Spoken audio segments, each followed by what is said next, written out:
the other roles you just list out, right? But then keeping it to 2 pages.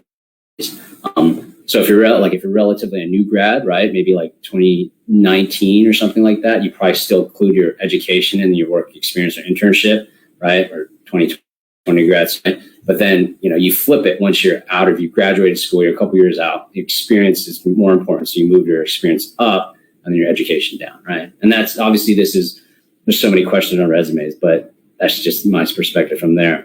How should you be shaping differently for a job in light of COVID? So it's tough to say. I mean, right now, as I'm hunting for people or helping people find positions and working, we have all these relationships with different companies.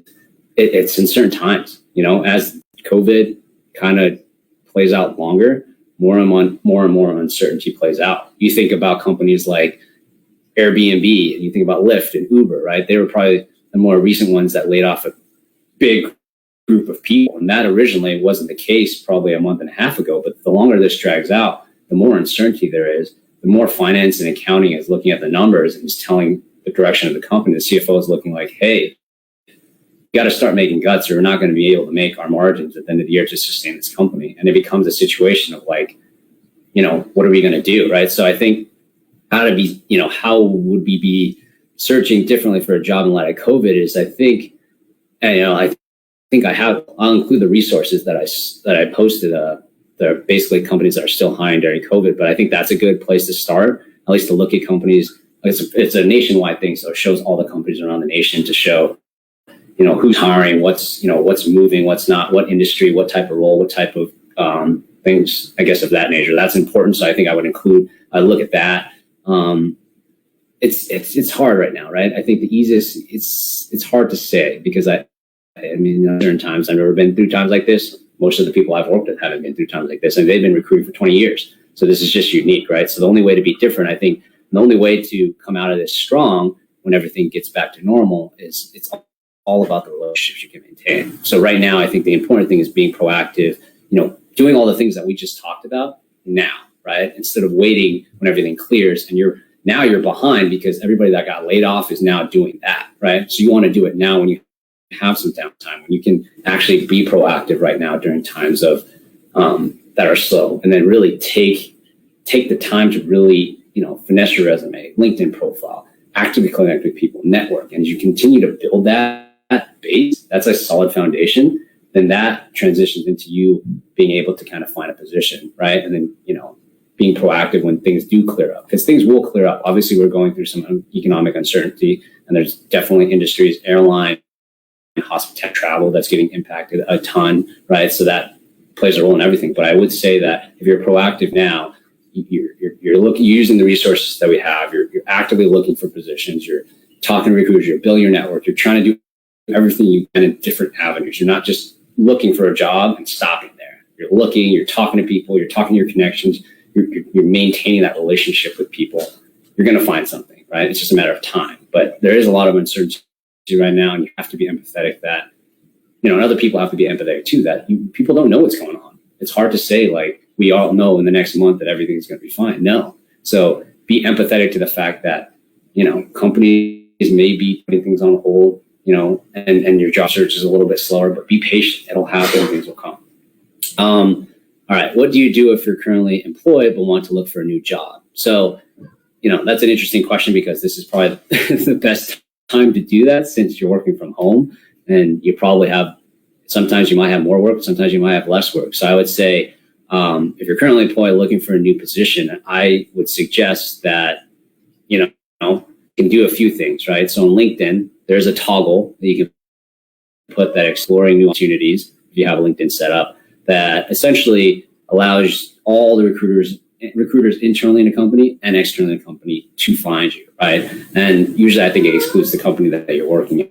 But essentially, if you're doing that, that's another way that basically you can, find a new job.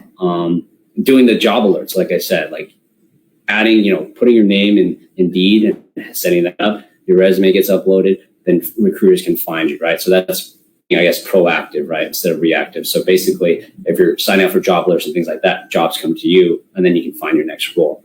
I think if you're actively employed and looking for a position, I think the best thing to do is just be proactive in setting up things for you so that when the right job does come up, you can apply for it, right? And LinkedIn offers that opportunity with the Explore New Opportunities section. Or Indeed, you upload your resume and all those recruiters can see your name that you're looking. And then if it matches the skill set, they call you, right? But then also, it's fine if you're still employed and you're looking to apply for a job. You just got to, you can just apply and look for it and be patient. Photo on resume, important or not. Do good looks influence the hiring manager? So I would say it's subjective, right? So I would stray away from a picture on the resume. I would never do that because you can't assume what the hiring managers, unfortunately in this world, you just don't know, and the biases are, right? Judgment is always relevant in the workplace. And I think that's unavoidable. And unfortunately, that's just how this world works. So it's better off not putting one on, because if you do put one on, it can, negatively reflect on you. And sometimes it's not going to help in your situation. Like, I think it's the important thing is just getting your experience down. Obviously then being, face to face with you is important, but I think picture on a resume doesn't really help that. I think a picture on a LinkedIn profile is important. And essentially that's what it is. They go to a LinkedIn profile, they find you, whatever the case. But on a resume, I don't put a picture, and even my company recommends not doing it because it's just, it doesn't kind of move the process along. And I think most of your resume should be focused on your experience, what you've done, your education, your skill sets, right? Let's see here. I'd be hesitant to work for a company that laid people off prematurely when they did not need to. How should we approach this? Let's see here. Let me think that through here. So I guess that depends. You're hesitant to work for a company that laid people off prematurely when they did not need to. So, okay. So like, a company is hiring, essentially you're trying to say is a company is hiring after they've laid off people, and then they're like looking to rehire and scale back up. Or kind of rehire the people that may have left or something like that. So I guess it depends, right? So I guess to understand the situation, right? So sometimes, I don't know, it depends, right? The decision of what, why the decision was made. And I mean, maybe you have to have honest conversations with the team, understand why these companies weren't hiring or why they let people go. Kind of, obviously they can defer to it, but help kind of understand the situation. You said prematurely. How do you know that it's premature? So maybe get a sense of the lay of the land before kind of making those judgments, but then understand that first, and then kind of you can assess from there whether the company is good or not, right? It could just be a timing of a lot of things going on at the company. I guess you can't assume as well, because they had a big transaction and they go through and they had to let go people right away and they needed to float rent for a month or something. So I guess it's hard to answer that question without knowing the scenario of the specific company and what's going on, because that's really what's going to dictate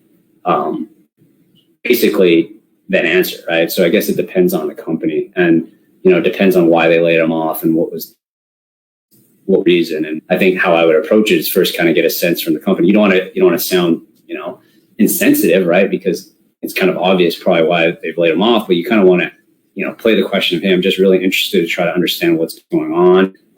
You laid off a few people in the beginning. Now you're trying to hire them back on. What are your thoughts on I guess why is positions back open? And then, the longevity of this role down the line, right? Because I think the idea is that you're not just focused on like the position now, but the long-term effects of it, so that you're not one of those people that get let go later on, right? And there could be a reduction in staff due to other things, right? Performance or something. And this was an opportunity for a company to start cleaning house and refreshing their group. So it all depends, right? It's a scenario basis. Some people to return to a company that lays them off several times. Okay, so I think that was a comment from the past one. Let's see here. I'd be hesitant to work for a company that laid people off prematurely when they did not need to. Some people return to the company that laid them off several times. I see what you're saying. It depends. So from my experience, just insider knowledge, right? So usually when companies lay off, there's a variety of different reasons, right? But it depends, right? If it's a large company and performance was a piece, or you're getting paid a significant amount of money and they didn't want to float your expenses, or it could be a variety of different things. So sometimes when a layoff happens depending on, the company position, right? And the economic outlook. or it could be performance based, and it could be tied to a layoff, but you could be tied to a lot of layoffs tied to that, and they trim like the bottom 5%. So it really just depends, but we'll return back. I mean, I've seen it maybe a couple times, but in my experience, I haven't seen a lot of people go back unless it depends on the type of role, right? If it's maybe within manufacturing, or if it's like, it depends on the kind of position, but I haven't seen that as often. But I guess it would depend. I haven't been in these situations before in this time, so I would not be surprised if people left and came back. But I guess it just would depend. What are key things for job searchers? Key things for job searchers to avoid doing. So what should they avoid? I was not limiting yourself and keeping an open mind. I would say understand a position first before just applying, but I would say don't limit yourself to the job description.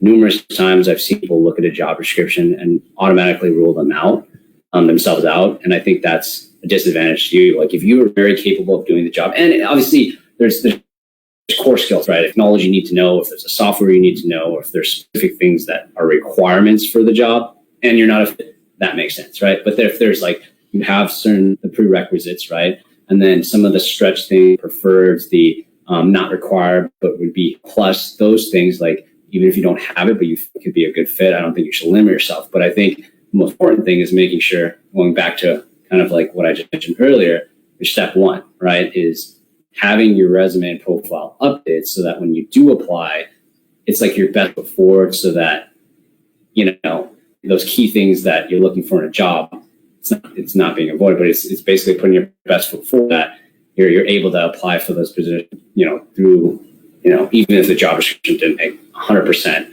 core, 100% number of years of experience or since it was there, right? So I think don't limit yourself to job descriptions. Let's see here. Limit yourself to just one defined position. There's so many resources, right? So when you're looking for a job, don't limit yourself to just LinkedIn or Glassdoor or Indeed. Like, you want to use them all so that they work for you instead of you having to just actively apply, right? Let's see here. What are key things for jobs to avoid doing? Be patient. Job searching is a task and it takes a long time.